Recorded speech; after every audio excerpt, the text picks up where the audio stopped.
Mechanical properties of solids छोटा सा ही chapter है, कुछ इतना इंपॉर्टेंट नहीं है। अगर बिल्कुल नहीं आता, बहुत जल्दी एग्जाम है, कल है परसों है, तो इसको छोड़ के जा सकते हो, 2-3 नंबर का नुकसान होगा, उससे ज्यादा नहीं। लेकिन पढ़ा हुआ है तो ये जो 2-3 टॉपिक्स बता रहा हूं इनको बहुत अच्छे से पढ़ लेना। सबसे पहला है स्ट्रेस स्ट्रेन ग्राफ। स्ट्रेस और स्ट्रेन का ग्राफ बनता है एक मेटेलिक वायर के लिए, और उस ग्राफ पे कई चीजें होती हैं जो एक्सप्लेन करने के लिए आती हैं। तो ये इस पे केस स्टडी आ सकती है, इस क्वेश्चन पे, इस पे 5 नंबर का क्वेश्चन आ सकता है, या उन बहुत सारी चीजों में से कोई 1-2 पूछेंगे तो 2 नंबर का आ सकता है, सिर्फ ग्राफ पूछेंगे 1 या 2 नंबर का क्वेश्चन आ सकता है। इस पे proportional limit, elastic limit, permanent set, ultimate stress, breaking point, ये सारी टर्म्स है यहाँ पे एक्सप्लेन करने के लिए। तो स्ट्रेस स्ट्रेन ग्राफ आपने करना है।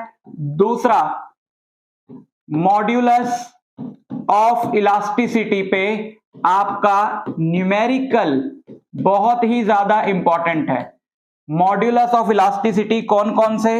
यंग्स मॉड्यूलस ऑफ इलास्टिसिटी का formula, bulk modulus of elasticity का फॉर्मूला, मॉड्यूलस ऑफ रिजिडिटी जिसको जी या ईटा से हम लोग डिनोट करते हैं, ये बहुत कम इंपॉर्टेंट है, इस पे नहीं आएगा। यंग्स मॉड्यूलस या बल्क मॉड्यूलस पे न्यूमेरिकल आएगा। लगभग काफी पेपर्स में ये न्यूमेरिकल देखा गया है, 10 में से 7-8 पेपर्स में इन पे न्यूमेरिकल देखा गया है। 2 नंबर का होता है, एक पेपर में केस स्टडी आई है इसके ऊपर, उसमें भी 4 पार्ट्स थे, इजी न्यूमेरिकल्स थे। ठीक, तो ये वाला पार्ट इसमें से पढ़ के जा सकते हो।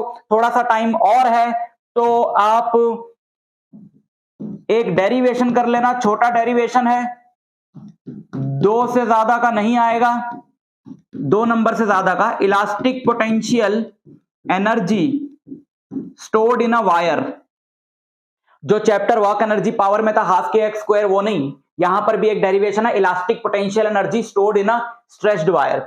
आप ये टॉपिक से सर्च कर लेना, मेरे चैनल पे आपको हर एक चीज के ऊपर यहां पे टॉपिक मिल जाएगा। और उसके अलावा अगर थोड़ा सा टाइम और है, वैसे तो कोई इतना इंपॉर्टेंट नहीं है, तो एक चीज और पढ़ लेना, applications of elasticity. Theoretical topic है, 2-3 एप्लीकेशंस बताई गई हैं रोप्स ऑफ क्रेन्स और ब्रिजेस वगैरह के ऊपर। रोप्स ऑफ क्रेन्स, ब्रिजेस का पिलर की शेप क्या होनी चाहिए, अर्थ पे जो माउंटेन है उसकी हाइट क्या होनी चाहिए, एप्लीकेशंस ऑफ इलास्टिसिटी। 1-8 नंबर का इसमें से फंसेगा क्वेश्चन, तो जरूरत नहीं है। अगर टाइम कम है तो आप सिर्फ ऊपर वाले 2 टॉपिक्स पे फोकस करो, स्ट्रेस स्ट्रेन ग्राफ अच्छे से पढ़ लेना, और इनके मेन न्यूमेरिकल्स जो है वो अच्छे से कर लेना। एनसीईआरटी के, एसएल वगैरह के, मतलब आधा घंटे का काम है, फॉर्मूले को समझ के उस पे न्यूमेरिकल कर लेना। तो मैकेनिकल प्रॉपर्टीज ऑफ सॉलिड्स में से यही वाले टॉपिक से क्वेश्चन आपको पूछा जाएगा एग्जाम में। मैकेनिकल प्रॉपर्टीज ऑफ फ्लूइड्स भाई बहुत ज्यादा इंपॉर्टेंट चैप्टर है, क्योंकि बहुत सारे इंपॉर्टेंट टॉपिक्स हैं। कुछ भी छोड़ के जाना, ये चैप्टर आप बिल्कुल भी छोड़ के मत जाना। और इसमें सबसे ज्यादा चांस, 100% चांस, 99% भी नहीं बोलूंगा, बर्नौलीज थ्योरम। बर्नौलीज थ्योरम की डेरिवेशन आपको फाइनल एग्जाम में मिलेगी ही मिलेगी। बर्नौलीज थ्योरम डेरिवेशन, देखो आपके पास टाइम कम है ना, तो इस वाले चैप्टर का जो सबसे इंपॉर्टेंट पार्ट है वो तो डेरिवेशंस ही है। तो मैं आपको बता देता हूं कि कौन कौन सी डेरिवेशंस इसमें बहुत ज्यादा इंपॉर्टेंट है, तो फिर आप उनको कर लेना। मैक्सिमम टाइम तो डेरिवेशन ही आती है इस चैप्टर से। बर्नौलीज थ्योरम बहुत ही ज्यादा इंपॉर्टेंट है, मतलब इसको छोड़ के आप जा ही नहीं सकते, ये आपके एग्जाम में पक्का आने वाली है। दूसरी जो है इसमें इंपॉर्टेंट वो है डेरिवेशन एसेंट फॉर्मूला, बहुत ही ज्यादा इंपॉर्टेंट है। कैपिलरी राइज में एक पतली सी ट्यूब जो है आप किसी कंटेनर में डालते हो जिसमें वाटर या कोई लिक्विड है, तो उस पतली सी ट्यूब जिसे कैपिलरी ट्यूब बोलते हैं उसमें लिक्विड राइज कर जाता है। तो इसको उस टॉपिक के अंदर एक फॉर्मूला है कि वो कितनी हाइट तक लिक्विड राइज करेगा, उस हाइट को निकालने का, तो एसेंट फॉर्मूला उसको बोलते हैं। बहुत ही ज्यादा इंपॉर्टेंट, बहुत सारे पेपर्स ऐसे देखे गए हैं बच्चों जिसमें बर्नौलीज थ्योरम और एसेंट फॉर्मूला दोनों ही पूछे गए हैं। मतलब बर्नौलीज थ्योरम तो 5 नंबर का आपको डायरेक्ट डेरिवेशन आ सकता है। बर्नौलीज थ्योरम के ऊपर केस स्टडी देखी गई है एक पेपर में, तो वो भी 4 नंबर का क्वेश्चन है। एसेंट फॉर्मूला 2 नंबर का डेरिवेशन, 3 नंबर का डेरिवेशन आ सकता है। तीसरा जो बहुत ही ज्यादा इंपॉर्टेंट डेरिवेशन है वो है टर्मिनल वेलोसिटी। टर्मिनल वेलोसिटी, जब एक बॉडी एक विस्कस फ्लूइड में गिरती है तो थोड़ी देर बाद एक्सेलरेट होते होते उसकी वेलोसिटी कांस्टेंट हो जाती है। टर्मिनल वेलोसिटी पे डेरिवेशन के साथ साथ न्यूमेरिकल जो है वो भी इंपॉर्टेंट है। न्यूमेरिकल, ठीक है, न्यूमेरिकल इंपॉर्टेंट है, डेरिवेशन इंपॉर्टेंट है, ये दोनों चीजें इक्वली इंपॉर्टेंट हैं। डेरिवेशन और न्यूमेरिकल दोनों ही चीजें इक्वली इंपॉर्टेंट हैं, तो इसको जरूर कर लेना। जब आप टर्मिनल वेलोसिटी पढ़ोगे तो उसका फाइनल रिजल्ट देखोगे तो फिर डेरिवेशन के साथ साथ न्यूमेरिकल उसके ऊपर 2-3 देख लेना। कैसा न्यूमेरिकल आएगा मैं बता देता हूं। एक क्वेश्चन में दिया रहता है कि काफी सारी ड्रॉप्स जो है वो कंबाइन कर गई, छोटी वाली ड्रॉप की टर्मिनल वेलोसिटी दी रहती है तो बड़ी वाली ड्रॉप की टर्मिनल वेलोसिटी निकालनी होती है, उन सबको कंबाइन करके जो ड्रॉप बनी है, ये बड़ा इंपॉर्टेंट इसमें से एक न्यूमेरिकल रहता है। एसेंट फॉर्मूला की डायरेक्ट फॉर्मूला बेस्ड न्यूमेरिकल आएगा, फाइनल रिजल्ट याद है, वैल्यू पुट करी खत्म। चौथा इसमें जो इंपॉर्टेंट टॉपिक है वो है equation of continuity. Equation of continuity में आपको आएगा डेरिवेशन और न्यूमेरिकल। इक्वेशन ऑफ इक्वेशन नहीं, बोलने के साथ साथ लिखने में ना काम नहीं करता माइंड एक साथ। Equation of continuity, equation of continuity के अंदर आपको डेरिवेशन वो तो है ही है इंपॉर्टेंट, साथ में न्यूमेरिकल वो भी उतना ही ज्यादा इंपॉर्टेंट है। डेरिवेशन के साथ न्यूमेरिकल। सिंपल सी इक्वेशन बनती है a1 v1 equal to a2 v2। Direct यहां पे न्यूमेरिकल देखा गया पेपर्स के अंदर, a1 v1 a2 v2 में आपको सीधा सीधा a1 v1 a2 दिया रहता है, चौथी चीज पूछी होती है। ज्यादा से ज्यादा वो ये कर देगा कि एरिया की जगह रेडियस ऑफ क्रॉस सेक्शन दे देगा, तो एरिया तो आप निकाल ही सकते हो पाई आर स्क्वायर करके, ठीक, ये जरूर कर जाना। उसके बाद बात करते हैं excess pressure. Excess pressure inside a liquid drop and soap bubble. Excess pressure का लिक्विड ड्रॉप के अंदर एक्सेस प्रेशर आता है 2s/r और सोप बबल के अंदर आता है 4s/r। इसका डेरिवेशन बहुत ही ज्यादा इंपॉर्टेंट है। मैं ऑर्डर वाइज आपको बता रहा हूं ना, तो अगर मैं बहुत ही ज्यादा इंपॉर्टेंट कह रहा हूं तो ऑब्वियसली इसमें इंपॉर्टेंट है, न्यूमेरिकल से ज्यादा इंपॉर्टेंट है, इनसे कम इंपॉर्टेंट है, ठीक है। डेरिवेशन और न्यूमेरिकल। इस पे न्यूमेरिकल कैसा आता है, इसमें भी न्यूमेरिकल ऐसा ही आता है कि बहुत सारी ड्रॉप्स जो है वो जुड़ गई, एनर्जी में कितना चेंज आया वो बताओ, ठीक है, सरफेस एनर्जी और इसके कॉन्सेप्ट को मिलाकर। लेकिन जब आप पढ़ने बैठोगे तो डेरिवेशन पहले पढ़ना, टाइम बचेगा तो इसके न्यूमेरिकल्स को देख लेना। और इसके अलावा पास्कल लॉ का डायरेक्ट प्रूफ तो उतना ज्यादा नहीं पूछा गया, लेकिन पास्कल लॉ के अंदर हाइड्रोलिक लिफ्ट बहुत ही ज्यादा इंपॉर्टेंट है। हाइड्रोलिक लिफ्ट की वर्किंग, ये सारे टॉपिक्स आपको मेरे चैनल पे डिटेल में मिल जाएंगे। एंड हाइड्रोलिक ब्रेक्स, इन दोनों की ही वर्किंग बहुत ही ज्यादा इंपॉर्टेंट है, लेकिन इनमें से भी हाइड्रोलिक लिफ्ट की जो वर्किंग है वो बहुत ज्यादा इंपॉर्टेंट है। इसको अच्छे से करना विद डायग्राम। और इसके अंदर क्या बता सकते हैं, एक्सेस प्रेशर तो हो गया। प्रेशर एट अ डेप्थ, किसी भी लिक्विड के अंदर एच डेप्थ पे प्रेशर होता है एच रो जी। इस फॉर्मूले पे छोटा मोटा न्यूमेरिकल आ सकता है। उसके बाद ये पास्कल लॉ हो गया। सरफेस टेंशन पे कॉन्सेप्चुअल क्वेश्चन आ सकता है कि लिक्विड ड्रॉप स्फेरिकल क्यों होती हैं, या एक ब्रश को अगर पानी में डालो तो उसके ब्रिसल्स जुड़ क्यों जाते हैं, बुक में दिया हुआ। मैं जस्ट आपको टॉपिक्स बता रहा हूं, ठीक है, ताकि आप एक बार नजर मार लो।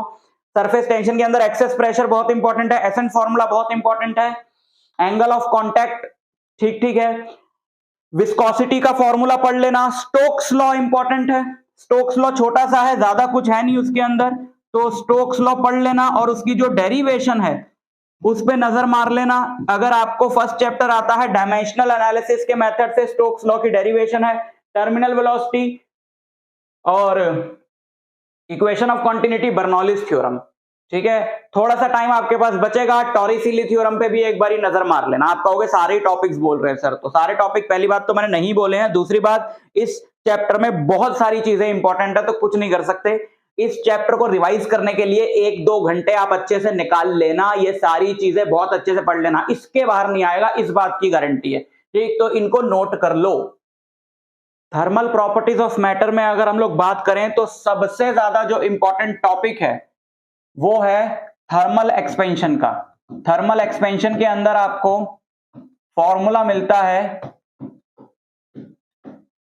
लीनियर एक्सपेंशन का delta L, areal expansion delta A, volume expansion delta V का। ये तीनों ही फॉर्मूले और जो इनके टेम्परेचर कोएफिशिएंट्स हैं, रिलेशन बिटवीन, ये डेरिवेशंस हैं दो बहुत ही ज्यादा इंपॉर्टेंट। रिलेशन बिटवीन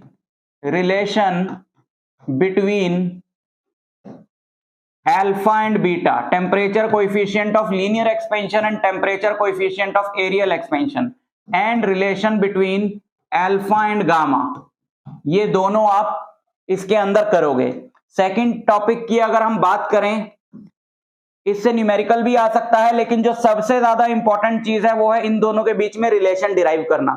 न्यूमेरिकल का कम चांस है और इस वाले टॉपिक से न्यूमेरिकल का ज्यादा चांस है। सेकंड मोस्ट इंपॉर्टेंट टॉपिक है इसमें टेम्परेचर कन्वर्जन का।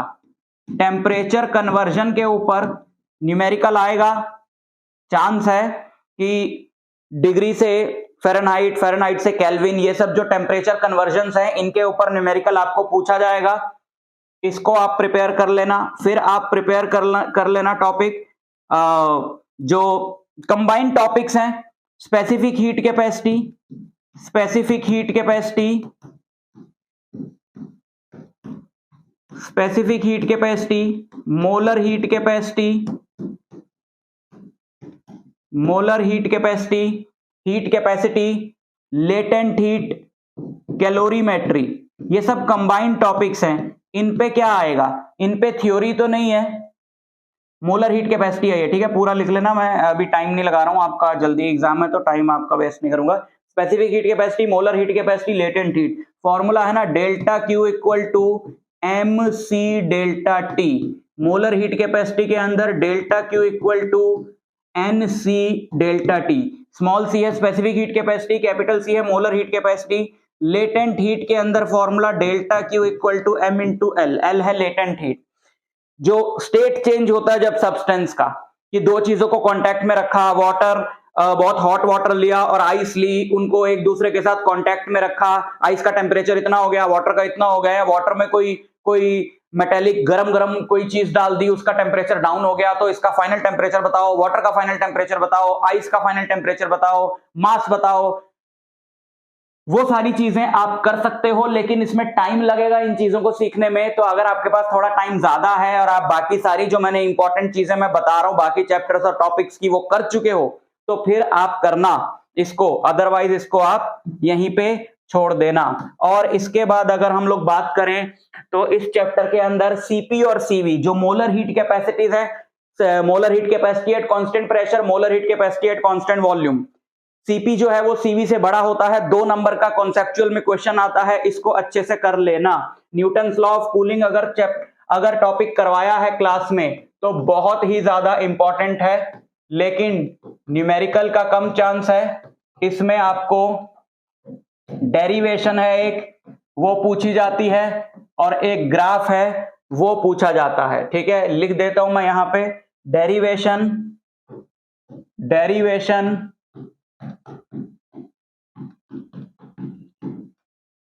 और ग्राफ, ये कर लेना। ठीक है, एंड में छोटे मोटे लॉज है, वियांस डिस्प्लेसमेंट लॉ, स्टीफेंस लॉ, बिल्कुल भी इंपॉर्टेंट नहीं है। एक आधा नंबर का क्वेश्चन अगर आएगा तो आएगा, उसके लिए अपना इतना टाइम वेस्ट करने की जरूरत नहीं है। सिर्फ इतने टॉपिक इसमें से रिवाइज करके चले जाना। चैप्टर नहीं पढ़ा है तो पूरा चैप्टर छोड़ सकते हो, कोई बहुत ज्यादा वेटेज नहीं है इस चैप्टर की, कम क्वेश्चंस आएंगे। थर्मोडायनेमिक्स के अंदर जो सबसे ज्यादा इंपॉर्टेंट टॉपिक है वो है रिलेशन बिटवीन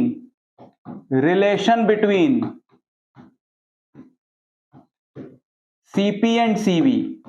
सीपी और सीवी का जो रिलेशन है, relation between CP and CV, इसका जो रिलेशन है, क्या रिलेशन होता है, CP minus CV equal to R, इसको बोला जाता है मेयर्स फॉर्मूला। इसके बिना फाइनल एग्जाम का पेपर नहीं बनता है। ये आपको 100% टॉपिक मिलेगा, relation between CP and CV, CP minus CV equal to R. ठीक है, दूसरा जो टॉपिक इसमें इंपॉर्टेंट है वो है वर्क डन का derivation. Work done ideal gas में, आइसोथर्मल एक्सपेंशन में, आइसोथर्मल और एडियाबैटिक एक्सपेंशन में वर्क डन का डेरिवेशन बहुत ही ज्यादा इंपॉर्टेंट है। एडियाबैटिक एक्सपेंशन और आइसोथर्मल एक्सपेंशन, वर्क डन इसका रिजल्ट आता है 2.303 nRT log V2 by V1, इसका रिजल्ट आता है nR upon 1 minus gamma into T2 minus T1। ये दोनों ही डेरिवेशंस इक्वली इंपॉर्टेंट है, कोई भी आपको पूछा जा सकता है इसमें से। तो चैप्टर आप रिवाइज करोगे, सबसे पहले मेयर्स फॉर्मूला रिवाइज करना, फिर वर्क डन रिवाइज करना, उसके बाद आपको रिवाइज करना है फर्स्ट लॉ ऑफ थर्मोडायनेमिक्स के थोड़े बहुत न्यूमेरिकल, टाइम है तो कर लेना। First law of thermodynamics, thermodynamics का फर्स्ट लॉ, जहां पर कि आपकी इक्वेशन आती है delta Q equal to delta U plus delta W. इसमें लास्ट चैप्टर के अंदर जो अभी आपको बताया पिछले लेक्चर के अंदर, थर्मल प्रॉपर्टीज ऑफ मैटर में delta Q equal to MC delta T या delta Q equal to ML, उस फॉर्मूले को इसके साथ मिला के एक न्यूमेरिकल पूछा जा सकता है। ये कोई ऐसी चीज नहीं है कि लास्ट डे पे आप करो, अगर आपने पहले से नहीं करी हुई तो। पहले से करा हुआ है तो आप इस वाले पार्ट को रिवाइज कर लेना। चौथा, कार्नोट इंजन बहुत जगह पर कटवा दिया गया है, लेकिन अगर आपके स्कूल में करवाया है तो फिर आपके लिए कार्नोट इंजन टॉपिक बहुत ही ज्यादा इंपॉर्टेंट है। कार्नोट इंजन क्या होता है, उसकी वर्किंग, उसमें एक ग्राफ है, वर्किंग में चारों साइकिल आपको एक्सप्लेन करने होंगे, और एक डेरिवेशन है जिसमें हम प्रूव करते हैं Q2 by Q1 equal to T2 by T1, और कार्नोट थ्योरम, कार्नोट थ्योरम का स्टेटमेंट। अगर करवाया है ये सब आपके स्कूल में तो आप इसको करना, अदरवाइज बिल्कुल भी इसको करने की जरूरत नहीं है। आप सिर्फ फर्स्ट और सेकंड टॉपिक पर फोकस करना, बहुत ही ज्यादा आपको हेल्प मिलेगी। और इसके अंदर जब आप वर्क डन का एक्सप्रेशन करोगे तो एडियाबैटिक एक्सपेंशन की equation of state PV equal to PV raise to power gamma equal to constant, वो तो इसमें इंक्लूड हो ही जाएगा, तो वाला पार्ट भी रिवाइज हो जाएगा। अदरवाइज वो भी इंपॉर्टेंट था कि इक्वेशन ऑफ स्टेट पता होनी चाहिए, क्योंकि उसपे न्यूमेरिकल आ सकता है। आइसोथर्मल इक्वेशन ऑफ स्टेट के लिए P1V1 equal to P2V2, adiabatic की इक्वेशन ऑफ स्टेट के लिए P1V1 raise to power gamma equal to P2V2 raise to power gamma, तो ये आप जरूर कर लेना। काइनेटिक थ्योरी ऑफ गैसेस के अंदर सबसे ज्यादा इंपॉर्टेंट जो है वो है pressure due to an ideal gas का derivation. Pressure due to an ideal gas, इसका डेरिवेशन करना आपके लिए बहुत ही ज्यादा जरूरी है। Pressure due to an ideal gas क्या डेरिवेशन है, यहां पे आप फाइनल रिजल्ट एक निकालते हो कि एक आइडियल गैस का प्रेशर होता है 1/3 रो सी स्क्वायर। रो जो है गैस की डेंसिटी होती है, सी को बोला जाता है रूट मीन स्क्वायर वेलोसिटी, तो इसको आपने जरूर करना है। दूसरा, इसमें डिग्री ऑफ फ्रीडम से रिलेटेड डेरिवेशंस हैं। डिग्री ऑफ फ्रीडम निकालना है,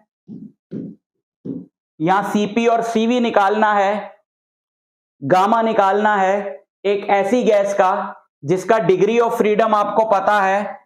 एक गैस है जिसकी डिग्री ऑफ फ्रीडम आपको पता है n, तो उस n की टर्म्स में गैस की सीपी की वैल्यू, गैस की सीवी की वैल्यू और गामा की वैल्यू निकाली जाती है। Law of equipartition of energy इसके अंदर यूज किया जाता है, तो ये सेकंड मोस्ट इंपॉर्टेंट चीज है इसके अंदर। डेरिवेशंस हैं, ये भी डेरिवेशन, ये भी डेरिवेशन। तीसरा, आप मीन फ्री पाथ की डेरिवेशन, देखो छोटा सा चैप्टर है, ज्यादा कुछ है नहीं इसके अंदर, पहले से नहीं पढ़ा हुआ तो इस पर्टिकुलर चैप्टर को भी छोड़ सकते हो, लेकिन अगर टाइम है, 1 घंटे का टाइम है लगभग, तो ये 3 डेरिवेशंस प्रिपेयर कर लेना। 70-80% चांस तो यही है कि आपका जो क्वेश्चन है वो इसी वाले पार्ट से आएगा। ठीक है, ऑसिलेशंस के अंदर जो सबसे ज्यादा इंपॉर्टेंट टॉपिक है वो है, अगर एक बॉडी आपका SHM कर रही हो, सिंपल हार्मोनिक मोशन, तो उस बॉडी के जितने भी पैरामीटर्स हैं उसकी डिस्प्लेसमेंट की इक्वेशन डिराइव करना, वेलोसिटी की, एक्सेलरेशन की, time period, frequency, kinetic energy, potential energy and total energy, various parameters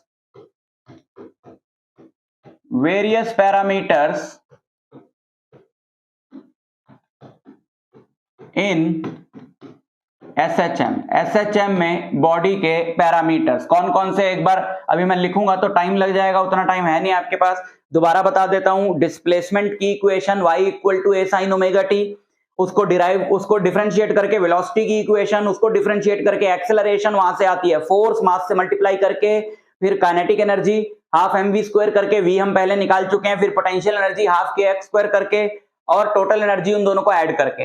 ये सारे डेरिवेशंस, इन सब के फाइनल फॉर्मूले और इन सब के ऊपर न्यूमेरिकल बेसिक, बिल्कुल बेसिक वैल्यू दियो, पुट करके आंसर आ जाएगा। ये सबसे ज्यादा इंपॉर्टेंट पार्ट है इस चैप्टर के अंदर। दूसरा, इसके अंदर टाइम पीरियड निकालने का है एक मेथड, इसी के अंदर जो आप पढ़ोगे, जो यहां से टाइम पीरियड का फॉर्मूला आएगा, उस फॉर्मूले को यूज करके टाइम पीरियड निकालना है कुछ केसेस में। सबसे पहला है simple pendulum, order of importance में लिख रहा हूं मैं, सिंपल पेंडुलम का टाइम पीरियड निकालना सबसे ज्यादा इंपॉर्टेंट है।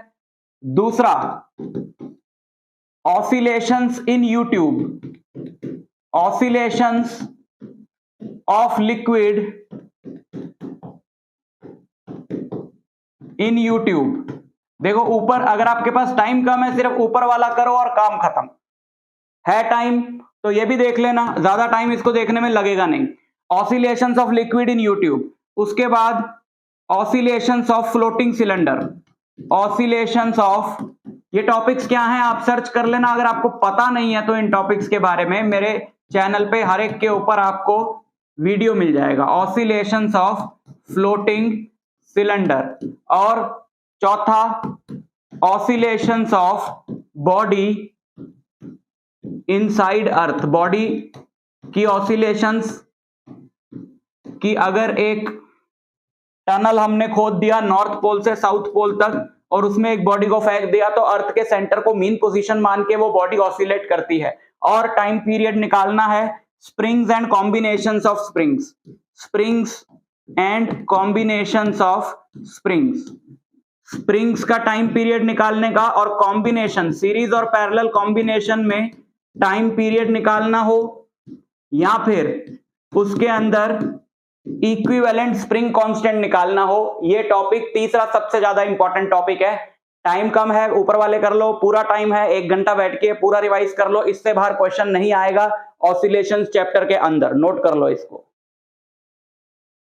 वेव्स के अंदर सबसे पहले आप पढ़ लेना equation of plane progressive wave, equation of wave. दोनों ही चीजें इसके अंदर बहुत ज्यादा इंपॉर्टेंट हैं।